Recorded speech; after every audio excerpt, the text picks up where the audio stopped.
Hello, my name is Renan Augusto Pereira dos Santos. I'm a postgraduate student in Biological Sciences at Universidade Estadual Paulista on the city of Botucatu, and I'll present to you the study named Biology Aspects of Clibanarius antillensis, Population Structure, and Shell Occupation. Hermit crabs have a soft pleon, so they use gastropod shells to protect this part of their body. But these shells are scarce resources on the environment because the gastropods living in them have to die so that the shells become available for the hermit crabs to use. Because of that, hermit crabs don't choose these shells randomly, but rather considering aspects like their size, weight, internal volume, and others.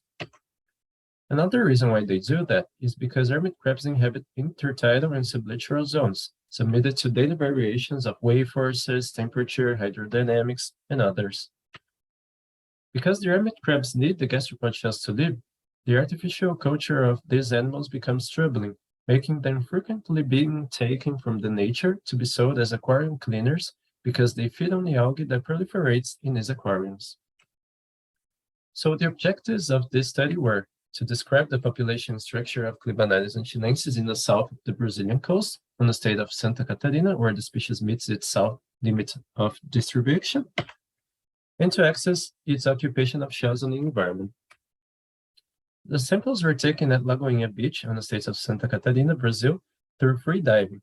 They were taken seasonally during the year of 2017, contemplating all 4 seasons, and the specimens were frozen and conserved for further analysis.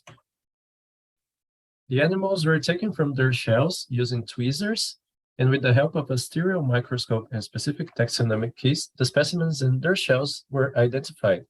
The animals were also measured using a digital caliper. They were classified into demographic groups as males presenting a gonopore opening on a 5th perialpid, females and ovigerous females presenting a gonopore opening on a 3rd perialpid, and intersex individuals presenting both gonopore openings. The sex ratio was calculated. The animals were put into size classes of 0.4 millimeters, and the specimens were stored in a collection after the end of the study. 613 specimens were sampled. Males were the most abundant demographic group, as seen here. Sex ratio was skewed for males. Ovigerous females were present during the whole year, but with the spring peak. So here we have all 4 seasons and all demographic groups, and the spring peak of ovigerous females. Males were predominant in all size classes but one, the 2.8.3.19 size class. The hermit crabs occupied 14 gastropod shells, all shown here. 63.13% of them were found in Silicium atratum shells, and 24.8% were found in Agastoma viridulum shells. But the ovigerous females only occupied Silicium atratum. All demographic groups were observed during the whole year, so you have a well-established population. The species showed a continuous but heterogeneous reproduction pattern with the spring peak. This may be due to better conditions of temperature during this time of the year that make it possible for a spring planktonic bloom to happen, like we see in the picture on the background. With more plankton available, there's more food for the early stages, and so we see more ovigerous females present during this time of the year. Ovigerous females had a peak from 2.8 to 3.59 millimeter size classes, but after that they disappear. This may be due to an event called senescence, where the animals stop allocating energy to reproduction as they age. Sex ratio was skewed for males, possibly because the samples were close to the coast where males are more present. Females are more present away from the coast.